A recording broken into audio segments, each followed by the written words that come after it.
What I'm seeing is I see a hungry Crawford, a Crawford that has been looking for the opportunity for a long time, finally getting the opportunity, and really ready to grab. And it's exciting. You know, Terrence is freakishly strong. He can punch. He's got good crack. He can fight from both ways. Orthodox southpaw. He can fight at mid range, close range, outside, and he can fight going both ways. So it's exciting. It's exciting. I'm going with Terence Crawford. You know, big weight jump, a dangerous fight, but somebody's got to prove to me that they can break Terence Crawford's will and that he can't figure it out against you. Few matchups in boxing history stir as much discussion as the hypothetical clash between Floyd Mayweather Jr. and Terence "Bud" Crawford. Both are seen as the absolute best of their respective generations. Fans, experts, and fighters alike have long debated who would win if these two boxing geniuses ever met in the ring. The debate isn't only about skill, it's about legacy. Mayweather's flawless precision and defensive mastery against Crawford's adaptability, power, and ruthless. He's done shit that Floyd Mayweather ain't done. Like what? Like what? The audience that don't know. He is Two-time a two-time undisputed champion. Floyd wasn't a one-time undisputed champion. So he has all the belts in one division and then moved up and got all the belts in another division. I don't know if that's ever happened in the history of boxing. Yes, and he beat the man. And he beat the man. Let's give Terence Crawford his flowers because everything he said he was going to do, he done it. He did it. Floyd Mayweather retired with a spotless record of 52-0, one of the most impressive in boxing history. Throughout his career, he defeated champions across 5 weight divisions. His ability to neutralize both heavy punchers and skilled technicians earned him legendary status. Mayweather's defense, timing, and control made him nearly impossible to figure out. Floyd Mayweather stopped Conor McGregor in the 10th round to improve to 50-0 in what he says will be his final fight. I actually believe him this time, Max. What's his legacy? Well, he's one of the great pure boxers who ever lived. He is never cheated himself. He always was in condition. He had no off nights. That's why he won every fight. It's one of the reasons. Not because he's one of the best to ever do it, and because he was always prepared over a very long amateur and pro career. Amazing. Another reason is he carefully selected opponents, knew when and where and when and who to fight, and basically changed the paradigm in boxing. I'll translate. He flipped the script. I mean, really, boxing is basically, and this is just the way it is, and I'm a huge boxing fan, and I make no apologies about it. But it is fans and networks essentially exploiting fighters. That's how it works. We want to, and we demand a level of dedication and risk-taking with your health that's insane, right? Like, someone's getting their head beaten every which way, and if you quit, you don't have heart. You can't be a great fighter, which is true, by the way. It's a blood sport. And Floyd, and usually fighters wind up broke and punch drunk. And Floyd Mayweather flipped the script. He said, no, I'm not going to let the game play me. I'm going to play the game. Terence Crawford, on the other hand, has steadily built one of the most complete resumes of the modern era. He's become an undisputed champion in multiple divisions, showing an unmatched ability to adjust to every opponent. His switch-hitting ability, sudden power, and high ring IQ make him a nightmare to face. His reign at welterweight has placed him firmly in pound-for-pound conversations, with only Mayweather's shadow lingering above him. Many fighters and analysts have joined the debate on how the two compare. Everything is on Terence Crawford's side, all the legacy, meaning he only has the opportunity to win the belts. Saul only has an opportunity to defend them. Terence Crawford has an opportunity to be in a 5 division and the only person to win all 4 belts in 3 separate weight divisions. Why is Saul taking this fight? And I'm going to tell you why. Because there's some things in life more important than just the belts. And that 20-year career that Terence Crawford made, that all that he has, is very valuable. Very, very valuable. He had 1 foot out the game. And if he can be the man to defeat him, because remember, if Saul beats him, Terence Crawford was the first man to get all 4 belts in 2 separate weight divisions. Yes, I beat that champion. Yes, I beat the multiple division champion, and he had the old. Oscar de la Hoya, who fought Mayweather himself, has publicly stated that he still considers Floyd the superior fighter. He argues that Mayweather's perfect record and unmatched technical skill make him untouchable in any head-to-head comparison. De La Hoya's opinion reflects the respect many in the older generation still hold for Mayweather's consistency and dominance at the highest level, but on the other side of the debate stands Canelo Alvarez. Having faced Mayweather in 2013 and Crawford more recently, Canelo stirred controversy by saying that Crawford is way better than Floyd Mayweather. He praised Bud's intelligence, versatility, and the quality of his recent victories. Coming from someone who has fought both, Canelo's view carries significant weight. I have to disagree because Floyd Mayweather toyed with Canelo. Like, he literally toyed with him. He didn't get hit at all. Not one time. And Crawford, yeah, he's more of a fighter, boxer. Mayweather's more of a boxer. But I have to disagree. I think Mayweather is much more superior than Crawford. Not just because he beat me and it was a close fight, whatever, or that I stepped in the ring with Mayweather, but I really feel that technically Mayweather's a better fighter. You faced Mayweather, you were 23 years old, I believe? 23. And Just again, turned 23. Yeah, you just turned 23. You didn't have a lot of seasoning. I know people will say, oh, he had a lot of fights. Well, you didn't have an amateur career. You started boxing at 15 as a pro, right? Yeah. So you gave up the weight concession.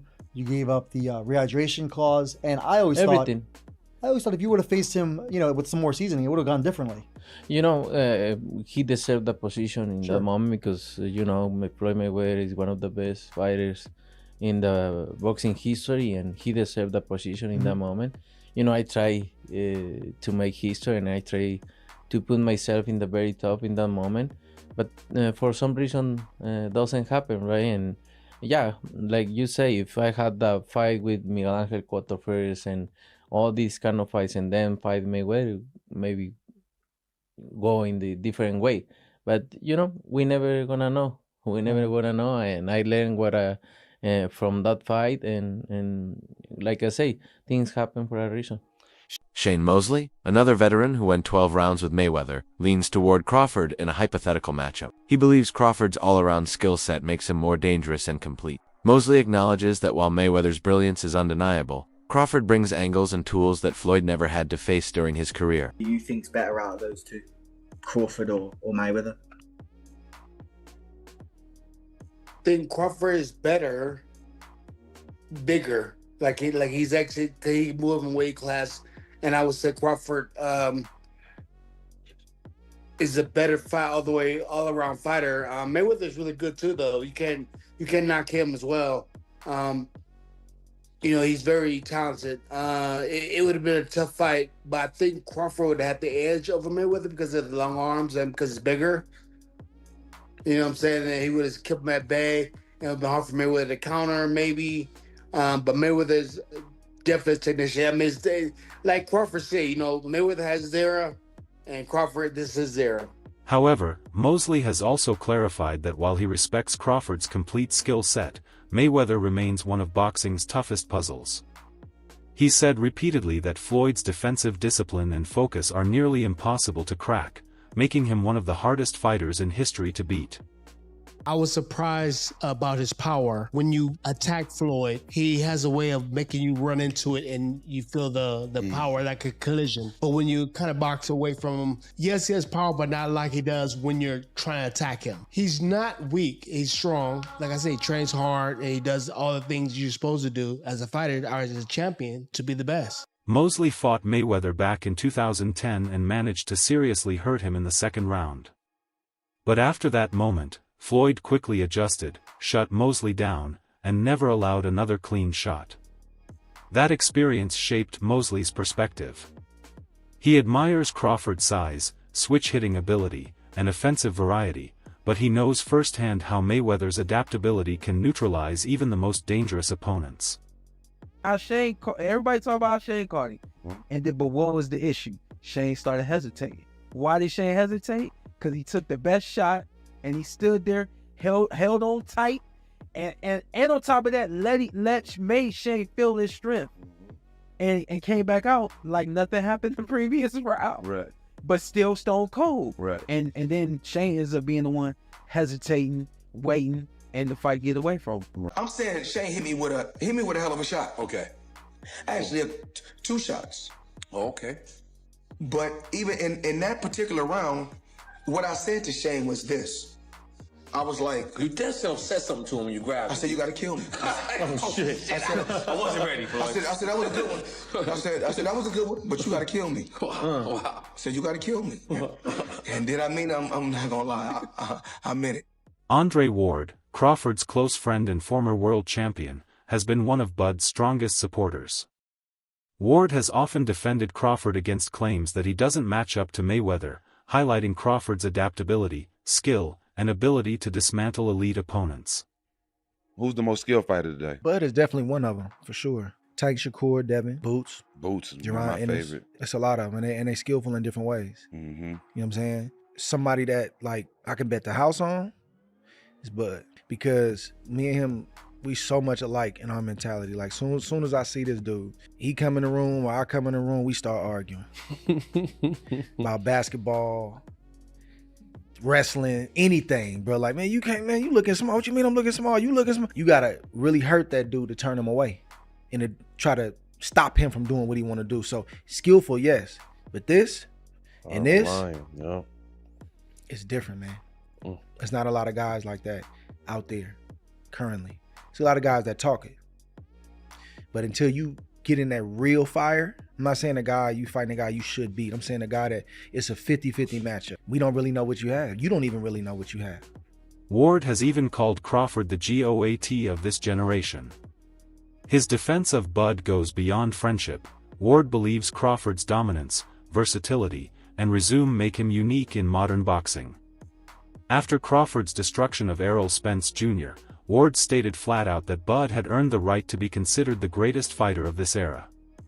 Andre, we just seen Terence Crawford create greatness and beat Canelo Alvarez tonight. What was your thoughts on that performance from Terence? From Terence Crawford, it's great performance, man. He's been doing this throughout the course of his career. The stakes were a lot different in this fight, a lot more danger.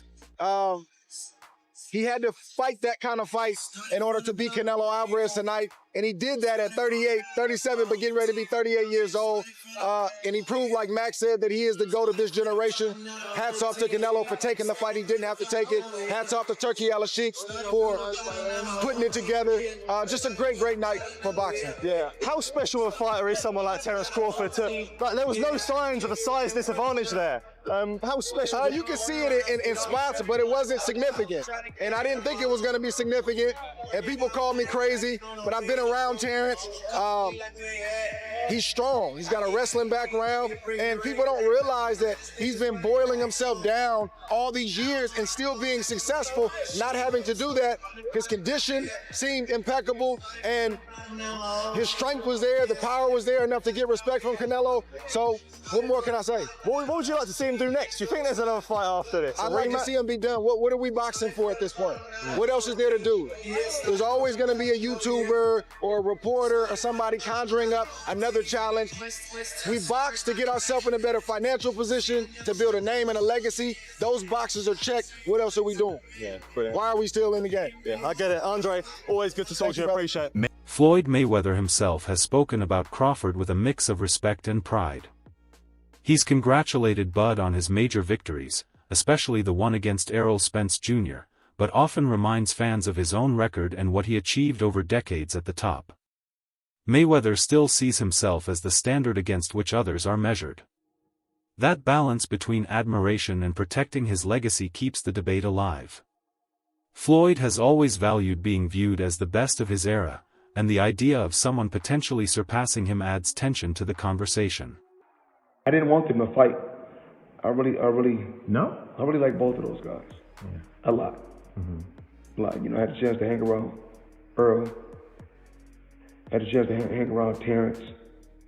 And both guys, class act.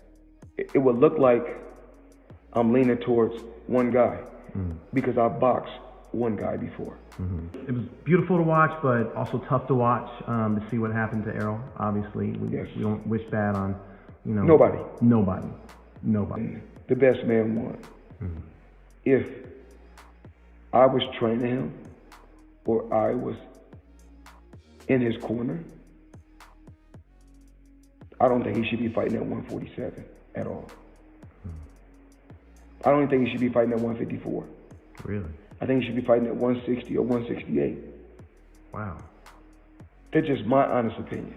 Roy Jones Jr. has also voiced strong opinions, placing Terence Crawford at or near the top of today's pound-for-pound rankings. He's praised Crawford's long-term dominance, calling him the P4P King, with only Naoya Inoue close behind. Roy has also been critical of Mayweather's legacy, saying that while Floyd is undeniably great, some fighters' styles and primes could have challenged him more than people realize. Regarding Canelo and Crawford, Roy described Bud as a smaller fighter capable of beating larger opponents, suggesting that Crawford could handle Mayweather-like challenges with ease. I'd rank him probably in your top 10, maybe even your top 5. Where do you rank Terence, in your opinion? I put him in the top 15, maybe the top 10, because he definitely has the skill of a top 5, just that he hasn't had the opposition that some guys were able to get, and that's not his fault. He just made one of the best fighters in his weight class look like nobody. That's pretty damn good. Now he proved what we already thought. We just didn't see him against the best opposition near his weight class. See, this is the thing people don't understand. This is what I like about Bud. He reminds me of Roy. We ain't got to have the best opposition in our weight class. We want the best opposition near our weight class. There's been discussion that maybe, Crawford and Inoue are going back and forth tussling for pound for pound, that maybe Inoue because of the multiple weight divisions. You're shaking your head no. Tell me why no. Because Inoue also, when he first moved up, he lost to Donaire. Don't forget that. Bud ain't lost nobody. Moving up or down, he moved up 3 times. He lost nobody. Don't tell me he better than Bud, no. Tim Bradley has gone even further, openly stating that Terence Crawford would beat a prime Floyd Mayweather. Bradley believes Crawford's versatility, timing, power, and strength give him the tactical edge. Still, he deeply respects Mayweather, calling him one of my favorite fighters of all time, acknowledging his unmatched defense, movement, and speed. Before the Canelo vs. Crawford fight, Bradley warned that if Canelo lost, it would hurt his legacy more than a defeat to someone like David Benavidez. He noted that Crawford was moving up 2 weight divisions and was older than most of his recent opponents, so losing to him would raise tough questions about whether Canelo is past his peak. Terence Crawford would beat a prime Mayweather. I'm telling you right now, he would beat him. Yes, it would be a competitive fight, but Crawford, master thinker just like Floyd. What the advantage that Floyd has is that he has great defense. The advantage that Crawford has is that he not only can fight orthodox, he can also he's versatile. He can switch to the southpaw stance. And we all know that Floyd don't like to fight southpaws. We know that. What happens when you have a guy just as smart as you are and able to make adjustments like Crawford? What happens when you have a guy that can hurt you with either hand? A guy that's powerful and strong like Crawford. A guy that's quick as Crawford. A guy that can fight you in the pocket. A guy that knows how to execute that Philly shell. He knows how to bust through that. He'll have enough to beat Floyd, and he'll have enough to gain respect and hurt Floyd too. I don't think he knocks him out, but I think he'll win a close decision. Hey, I want to know what everybody else thinks. After defeating Canelo Alvarez, Crawford addressed critics at the post-fight press conference. He said that people had doubted him for years, claiming he couldn't beat fighters like Canelo. Now that he had done it, he asked, what can they say now? He called it a defining win, defeating a man who had never been beaten at super middleweight. Crawford also mentioned that the atmosphere seemed to favor both for it said I only motivate even more to prove them wrong. What was his power like? Have you been hit by anybody that strong before? I've been hit harder. No, in a real fight, not a sparring. In a real fight. Avanesian, I mean not Avanesian, but Mean Machine hit harder than Canelo, to me. To be honest. Terence. Congratulations. In a recent interview, Floyd Mayweather Jr. hinted that a return to professional boxing might not be out of the question, especially with his upcoming exhibition against Mike Tyson set for spring 2026. Speaking to TMZ, Mayweather said that while nothing is confirmed, discussions are happening and it's possible. He explained that he's feeling good, staying sharp, and wants to give fans something special. Whether he's willing to risk his unbeaten streak remains uncertain, but for the first time in years, Floyd has publicly left the door slightly open. This was your life for so long with Floyd fighting this guy, fighting Manny, fighting Conor, and all those, you were just at the center of all these talks for so many years. It's exciting to be back there again. Any chance that you would take a professional bout in the future after Mike, or is that off the table? That's on it. It's on it. It's been talks. It's been talks. It's possible. So, who truly takes the crown, Floyd's unmatched genius or Bud's relentless grit? The debate continues, and boxing fans around the world are watching closely.